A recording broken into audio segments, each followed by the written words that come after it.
Good evening, everyone. We'll just wait for a couple of minutes before we start with today's live, which is on social anxiety.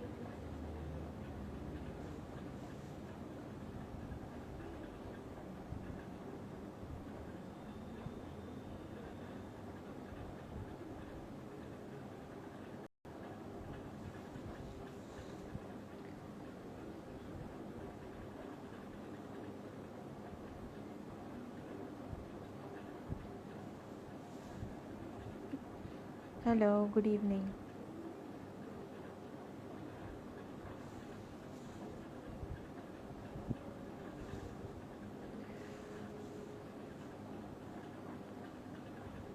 We'll just start in a few minutes' time from now, and today's topic is social anxiety, another requested topic, and something which is very, very, very common amongst people. Hi, Chrysolite. Thank you for joining.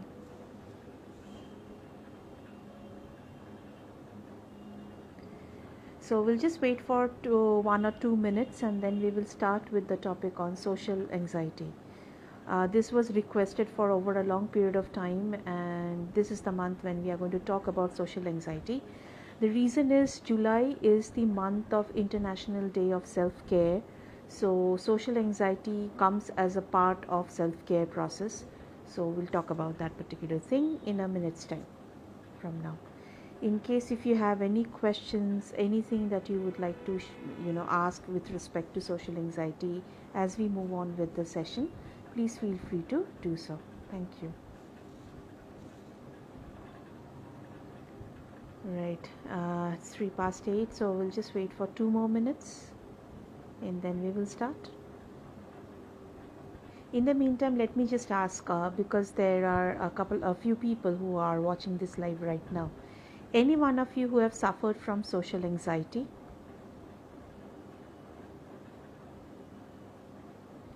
Hi, hello, good evening. So, just an open question to all three of you, that have you suffered from social anxiety? Anyone, and what do you think in your life, whatever experiences you had, have you suffered from social anxiety or not? So, I see Shrestha, Kriso, and Orithro watching this live right now. Shetaki, yeah. So if you don't know about social anxiety, then it's fantastic. So that means there is no issue. Uh, but in case you have, you will get to know through this session. Mia, okay, all right. I did, right. Even I did. In fact, a little bit of nervousness is absolutely fine. So, we first need to understand that just feeling nervous in a social situation does not mean that somebody is suffering from social anxiety. Very shy. Okay, all right. We'll see that on 21st August, Krisa. All right. Social anxiety is basically also another name for social anxiety is social phobia. If I'm feeling nervous, let's say before an interview, before meeting someone, before addressing a group of people, before going on a date, these things are very, very common. Before a performance, these are like there's a rush of dopamine which creates some butterfly kind of feeling in the stomach. So that is very, very common. That is not social anxiety. Social anxiety, all right, until I was in late teens.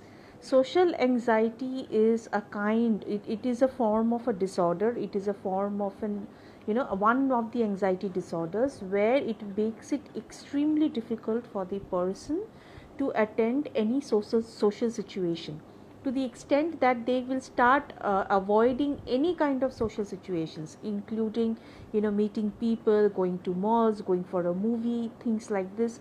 If you ask them to go go in a party and there are unknown people, they will not go over there.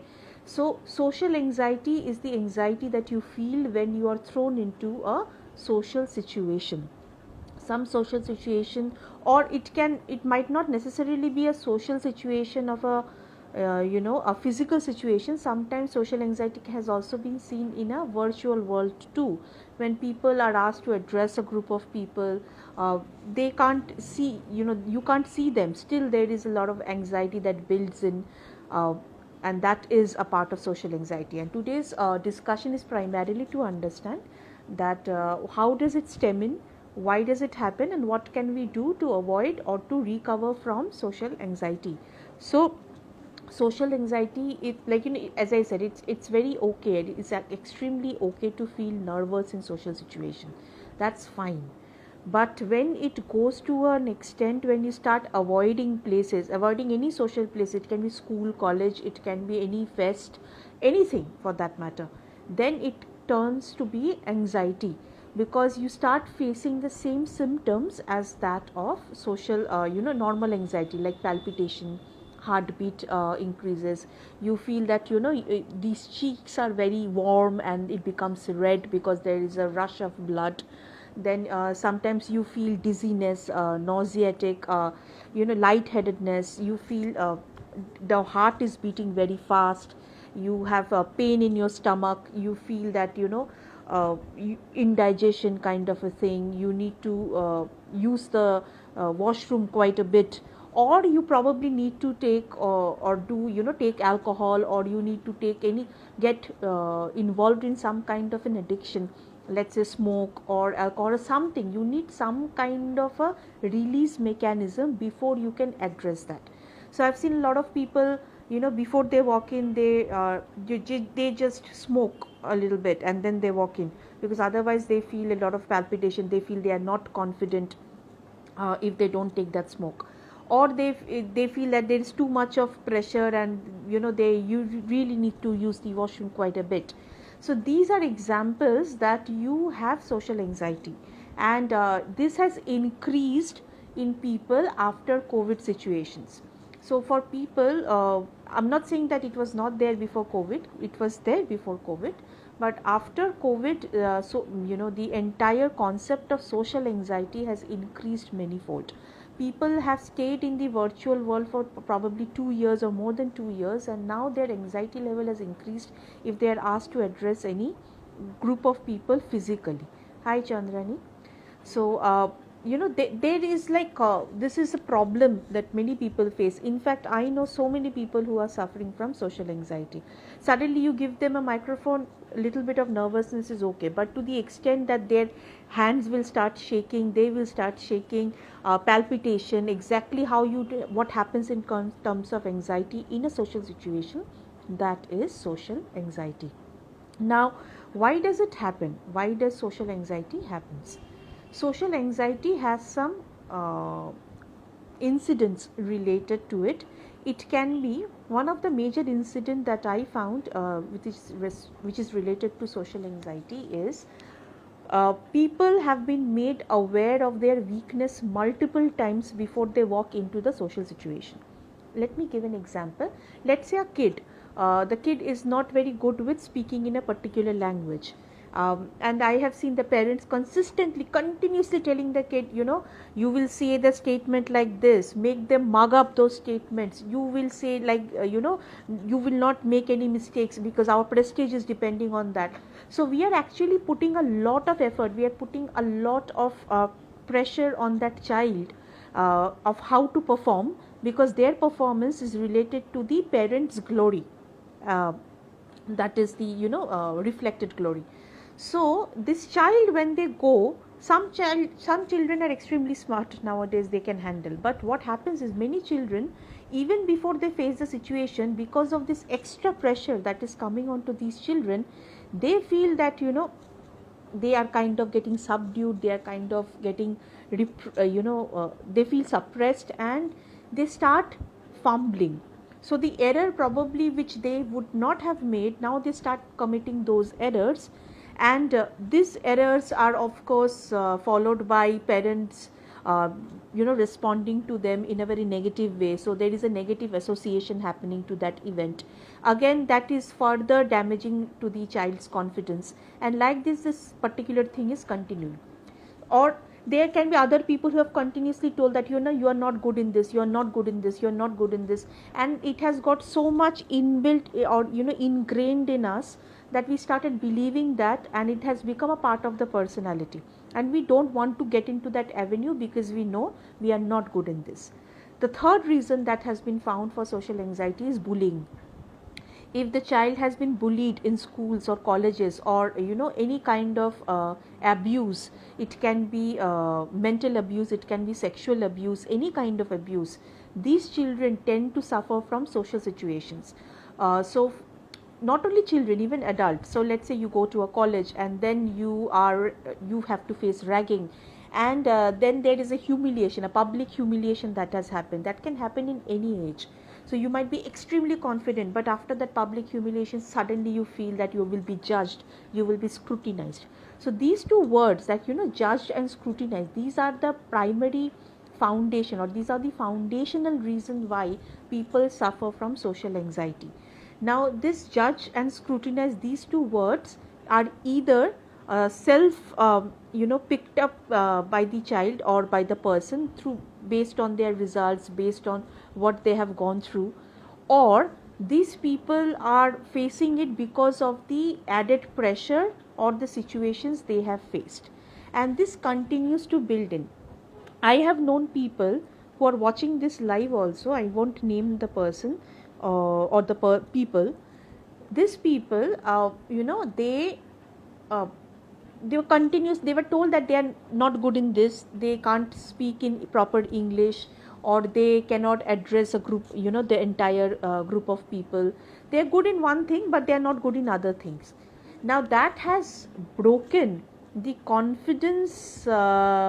Yes, as Shrestha is saying, out of less confidence, what will people say, and humiliation. So that has broken it so much now, that even if you want to put in so much of confidence from outside, this person is hesitant. So it has become that damaging for this person.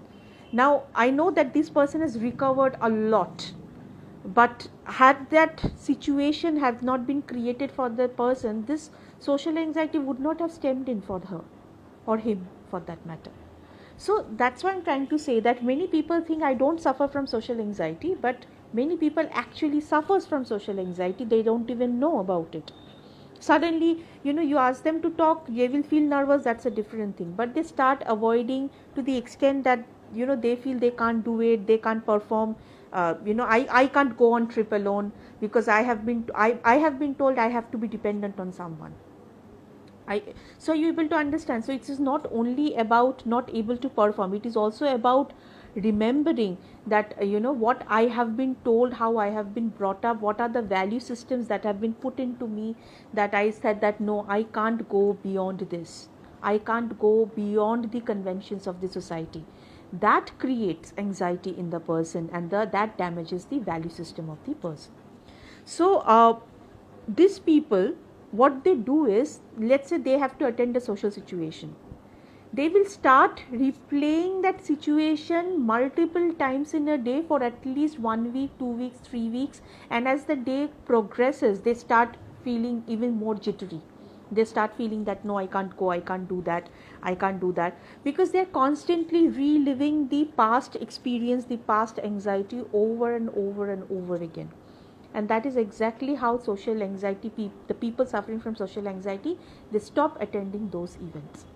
There are many people, who stop coming to events, or they don't want to come to events, stating so many other reasons, but the main reason is they don't want to face people, because they know that they will be scrutinized, they will be humiliated, and they will be judged for no reason. So this is the reason behind social anxiety.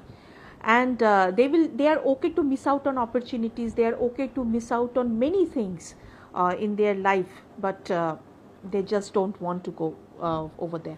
I have a question. I did not go out for a long time after surgeries. I get sudden attacks now when I have started to go out. I do not want to face people and respond to their queries. What is this? When you say I don't want to respond to their queries, like because you're tired, you're exhausted from of people, that is not social anxiety. But when you say sudden attacks, that what will people tell me, so basically you are overthinking, definitely that is there. And slowly, it is not completely yet social anxiety, but definitely you have anxiety of people, not social situations. If you have anxiety of social situations, you would not have signed up for the annual meet, also coming to the annual meet. but it is about specific people whom you know they might ask you unpleasant questions which you really don't want to answer. So it is basically anxiety plus overthinking, but not social anxiety, because if it's social anxiety you would not attend any social situations. But if it's public or people specific social situations that you are avoiding, so probably this is some people specific. Like let's say for me, I am okay to go to any social situations, I don't have a problem. But the moment you ask me family social situations, I will not go. The reason is there are some typical questions these people have about certain conventional questions that they ask, and I don't want to answer them. It's not that I cannot, but I'm just tired and exhausted of answering people. So that is not social anxiety, that is like setting boundaries. Social anxiety is when I am not able to go to any social situations because I feel that I will be judged, humiliated, scrutinized. I think I cannot perform, I will get panic attack. That's social anxiety. So for you, Chandrani, I feel this is more of an overthinking and plus anxiety, but not completely social anxiety. So that is something. This is workable, by the way. Even if it is social anxiety, it is still workable. So I think if you're avoiding certain people, that probably is setting boundaries, not social anxiety. We all avoid some group of people. That is not anxiety. That's not out of anxiety. That's out of self-care, that we don't want us to face those situations again and again. We get into a protective mode where we know that these people are not good for us. They are kind of impacting our mental sanity. So with that, yes, same here. I don't want to talk about my scars, how I am, what is going to be my future. Exactly, like it's so when you don't want to answer people because as if like they are paying your bills, as if like they are living your life, as if they are not able to sleep, they are suffering from insomnia because of the choices you are making in your life. So these avoiding these people is a part of self care. It is not anxiety. Social anxiety is when you're plain and simple, your confidence has disrupted to the extent that where you start questioning yourself and you avoid any social situations, and which actually impacts the way you avoid certain opportunities in your life. When you start feeling, it is like a contradictory cycle. You feel lonely, but you can't become social too, because when you know that when you become social you probably will be scrutinized and judged. So it's like a vicious cycle that continues to be. Now the next question that you can, okay, Sanj is asking, sometimes people don't able to identify their mental state, and the second thing is they don't know how to solve it because no one give any proper way to solve the problem. Yes, so I'm going to give you how to solve this problem. um, First of all, yes, the people that we are talking about, these group of people is there in everybody's life who has a say about everything apart from their own life. This only happens when they are trying to see that the scars in other people's life is higher or bigger than my own life. So that means I am doing it is like a reverse defense mechanism people are using, and of course this is not a good defense mechanism. But when it comes to social anxiety, there are different ways of handling it. What are the different ways? The very first thing which I recommend is cognitive behavior therapy. Cognitive behavior therapy is when you talk to the person to understand where did it all stem in from. So it needs a lot of sessions to understand that what was the triggering event, what was the first point in time where it stemmed in and which contributed to the current state or the presenting problem. Cognitive behavior therapy helps us to understand the root cause, because unless we know the root cause, we will not be able to solve the issue. Once you know the root cause, then the next important step is what is called systematic desensitization. What is systematic desensitization? Where you are systematically desensitizing the body one after another, making the body realize that that you are safe right now. What happens is when you have gone through any traumatic event or when you have gone through such scrutinizing event in your life, it creates a scar in you, and the brain sets off the alarm that you should be under protection. So the systematic desensitization is to tell the brain that you are safe now, you are protected now, you don't need to be in guards, you don't need security around you. So that is the function of systematic desensitization. One of the best ways of doing it is using the PMR technique, which is progressive muscle relaxation. Once the systematic desensitization is done, then the next step that comes in is called exposure therapy. Exposure therapy is exposing the person to the same issue which caused anxiety, but this time, because the body has learned to calm down even in those situations, it is like checking, making the person get exposed but simultaneously practicing relaxing techniques. This confuses the brain. The brain doesn't know whether to become anxious or whether to remain calm, because both of the elements are triggered simultaneously. Like this, the brain starts relearning that it is okay to let go of the past, the past experiences, because I have now understood that I am safe. The only function that the human brain does is to protect human beings. So when they know that they no longer need to be functioning like an NSG, they can simply function like the ATM security. So then you see that your anxiety level starts coming down. And then comes the daily life skills, which is like meditation, mindfulness, and movement, like dance movement. It helps you to release off the anxiety, the extra bit of energy which or the extra bit of negativity that stores in your cells. It helps you to release all of that. So social anxiety or any form of anxiety, this is the best way of recovery. Another thing which can be done is thought diary. Thought diary is where you write your negative thought and then replace it with a positive thought.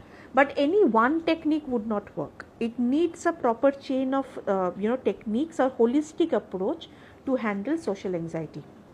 One of my biggest success with social anxiety is there was a lady who had anxiety of public speaking, and who had anxiety of attending interviews or getting to airport or any things like this. So this lady was, then I took that entire thing, first understood through cognitive behavior therapy what is happening, gave her some essential oils to calm down, practice a lot of meditation to calm her down, to PMR, progressive muscle relaxation, all of that. When it's done, then we started firing the exposure therapy. Today that lady has submitted her PhD, has appeared for all the interviews. She is now traveling outside India alone without any issue. Social anxiety is 100% curable. Unlike many other mental health issues where a little bit of it remains, anxiety is curable, because anxiety is, it's like it's like a, what should I say, a shout out for something which does not exist. Anxiety is a false alarm. So something which is false, it is easily curable. So if you know, or if you think you are suffering from social anxiety, the very first thing is, as if become your own therapist. Even if you don't want to take any professional help, become your own therapist. First, like, try to find out what are the triggering things that has happened in the past which has led to the current scenario. Once you know that, simply start practicing some relaxing techniques. It can be meditation, it can be yoga, it can be some kind of movement to help you let go or release those things. After that, then whenever you go to or expose yourself to certain situations, immediately start practicing the relaxing technique simultaneously. So let's see, if I'm extremely scared of water, I will stand in front of water and continue to practice my relaxing techniques, breathing in, breathing out, focusing on that, mindfulness. So what happens is, I am facing the situation but my brain is focused on relaxation. So slowly and steadily you would see that your social anxiety or your the level of social anxiety reduces. A little reduction helps you with confidence, and slowly and steadily you can break the loop or the cycle of the social anxiety. So that is pretty much it. And another thing I would say, that any social situation or any kind of anxiety situations, it is important to have a proper meal. Many people think that I will not eat, and that's how I'm going to face the situation, but that's just that backfires. The reason is, when you have proper food, then automatically the stomach is satiated. When the stomach is satiated, the hormonal levels, the sugar balance in the body is fine, which automatically reduces the chances of anxiety a little bit, because you are in a satiated state. So if you don't have proper food and trying to address the anxiety situation, it is only going to make the situation worse. So have proper food, whatever you want to eat, and then practice these techniques over a period of time you would see that your social anxiety techniques, or the social level of social anxiety, or the intensity of the social anxiety has come down. Another thing which you can notice is if it is a common social anxiety or specific to people or specific to certain situations. Accordingly, you need to find out if there is only one specific situation that you always tend to avoid. Let's say marriage. You don't want to go to any wedding ceremony because somehow you don't want people to ask you, "Sabka ho gaya, tumhara kab hoga?" Then that's not social anxiety. That's like avoiding situation. So, to maintain your own sanity, to maintain some boundaries because you don't want to answer people. So, understand these things. It is important to know your condition beforehand before you start any self treatment or self practices. Unnecessarily don't call yourself, "I'm suffering from social anxiety," if you're simply practicing maintaining boundaries. So, go through this introspection, do this, check with yourself these questions, and I'm sure you will be in a much better situations very soon. So that's pretty much about it, and the next live will be a little late, which will be next Sunday, which is 24th of July. 24th July is the International Day of Self-Care. So we will have many people joining us on Insta Live. There will be people from different fields who will be talking about International Day of Self-Care, how do they practice self-care, why self-care is so important, and that's where we will see you next. So thank you so much everyone. Have a wonderful week ahead.